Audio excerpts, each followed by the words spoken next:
Hey guys, welcome back. Today's article will be the Olmec civilization, and that's in the website ancient.eu / Olmec _ civilization. Uh, the writer of this article is Mark Cartwright, published April 4th, 2018. So let's go ahead and get started. The mysterious Olmec civilization, located in ancient Mexico, prospered in pre-classical Mesoamerica from 1200 BC to 400 BC, and is generally considered the forerunner of all subsequent Mesoamerican cultures, including the Maya and the Aztecs. With their heartlands in the Gulf of Mexico, now the states of Veracruz and Tabasco, Olmec influence and trade activity spread from 1200 BC, even reaching as far south as present-day Nicaragua. Monumental sacred complexes, massive stone sculptures, ball games, the drinking of chocolate, and animal gods were all features of Olmec cultures, which would be passed on to those peoples who followed this first great Mesoamerican civilization. The Olmec enigma. The Olmec civilization presents something of a mystery indeed. We do not know what they called themselves, as Olmec was their Aztec name and meant rubber people.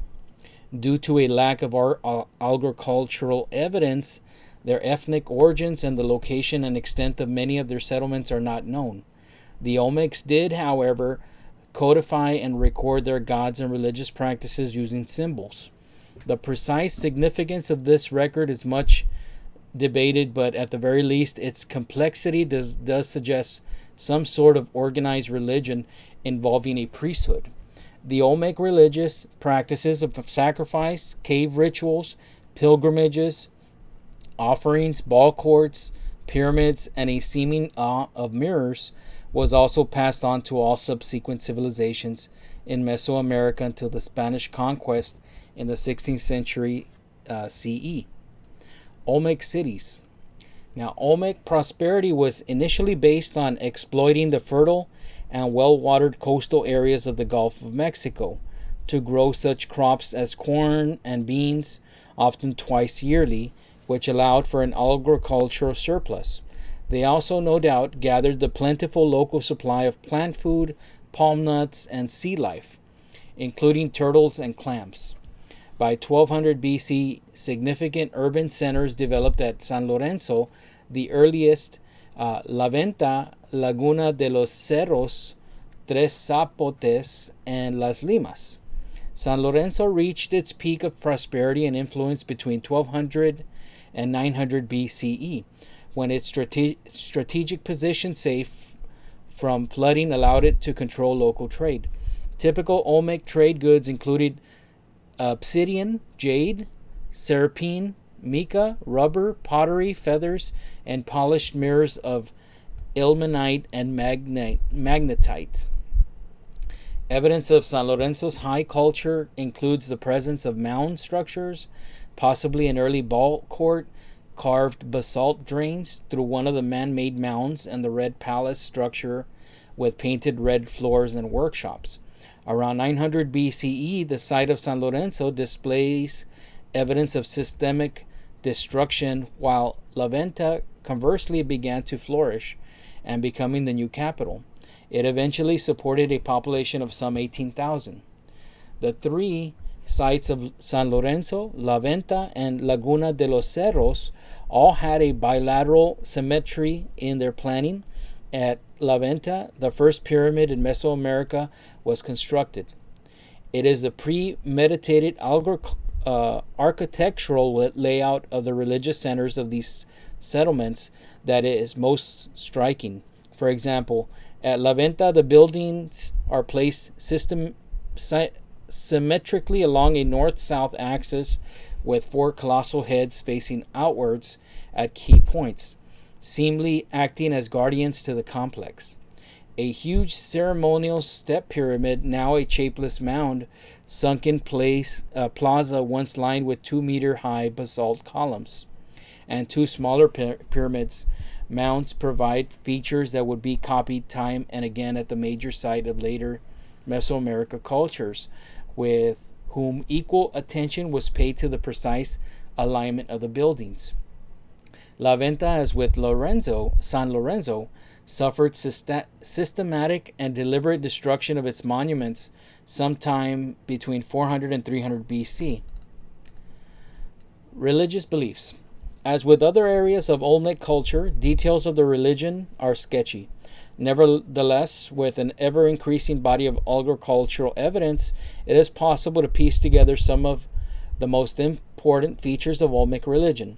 The Olmecs seem to have had a particular reverence for natural places which connected with the important junctions of sky, earth, and the underworld. For example, caves could lead to the underworld, and mountains which had both springs and caves could offer access to all three planes. Important Olmec mountain sites were El Manati, Chalcazingo, and Oxtititlan. The names of the gods of the Olmec are not known, other than that they often represented phenomena such as rain, the earth, and especially maize. For this reason, identifiable gods from Olmec art have been given numbers instead of names. Example is God 6. The Olmecs gave special significance to the animals present in their environment, especially those at the top of the food chain, such as jaguars, eagles, caimans, snakes, and even sharks, identifying them with divine beings, and perhaps also believing that powerful rulers could transform themselves at will into such fearsome creatures. The Olmecs also liked to mix animals to create weird and wonderful creatures, such as the were-jaguar, a cross between a human and a jaguar, which may have been their supreme deity. We also know that they worshipped a sky dragon, and that they believed 4 dwarves held up the sky, possibly representing the 4 cardinal directions which, along with other Olmec gods, became so important in later Mesoamerican religions. Olmec art. The most striking legacy of the Olmec civilization must be the colossal stone heads they produced. These were carved in basalt and all display unique facial features so that they may be considered portrait of the actual rulers. The heads can be nearly 3 meters high and 8 tons in weight, and the stone from which they were worked was, in some cases, transported 80 kilometers or more, presumably using huge balsa river rafts. 17 have been discovered, 10 of which are from San Lorenzo. The ruler often wears a protective helmet from war or the ball game, and sometimes show the subject with jaguar paws hanging over the forehead, perhaps representing a jaguar pelt worn as a symbol of political and religious power. The fact that these giant sculptures depict only the head may be explained by the belief in Mesoamerican culture that it was the head alone which bore the soul. Another permanent record of the Olmecs is found in rock carvings and paintings, often made around cave entrances. They most typically depict seated rulers, as for example at Oxtititlan, where a figure wears a green bird suit, and at Chalcazingo, where another ruler sits on her throne surrounded by a maize landscape. At other sites, there are also paintings of cave rituals, for example at Cacahuatziliki and Juxtal, Oaxaca, and Oxtoltalan. Not sure if I'm pronouncing these right, but I'm giving it my best try either way. Jade and ceramic were other popular materials for sculpture, and also wood, some examples of which were remarkably well preserved in the bogs of El Manati. One of the gods most commonly rendered in small sculpture was god number 4, sometimes called the rain baby, who is a toothless human baby with an open mouth, cleft head, and headband, sometimes with the addition of strips of crinkled paper hanging at the side of his face.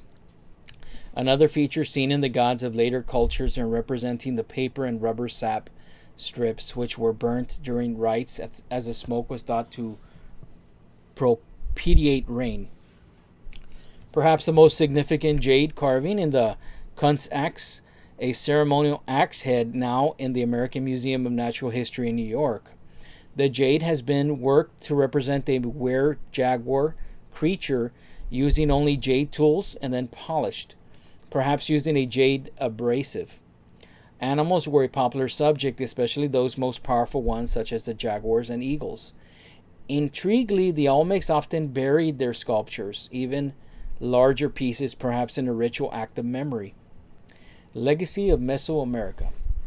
The Olmecs influenced the civilizations they came into contact with across Mesoamerica, particularly in sculpture and ceramic and jade, and objects featuring Olmec imagery have been found at Teopantacuanitlan, 650-kilometer distance from the Olmec heartland.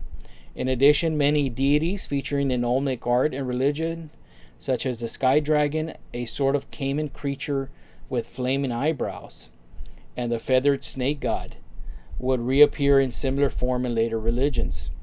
The snake god especially would be transformed into the major gods Cucaclan for the Maya and Quetzalcoatl for the Aztecs. This artistic and religious influence, along with the features of precisely aligned ceremonial precincts, monumental pyramids, sacrificial rituals, and ball courts, meant that all subsequent Mesoamerican cultures would owe a great deal to their mysterious forerunners, the Olmecs. Okay, so that concludes the article.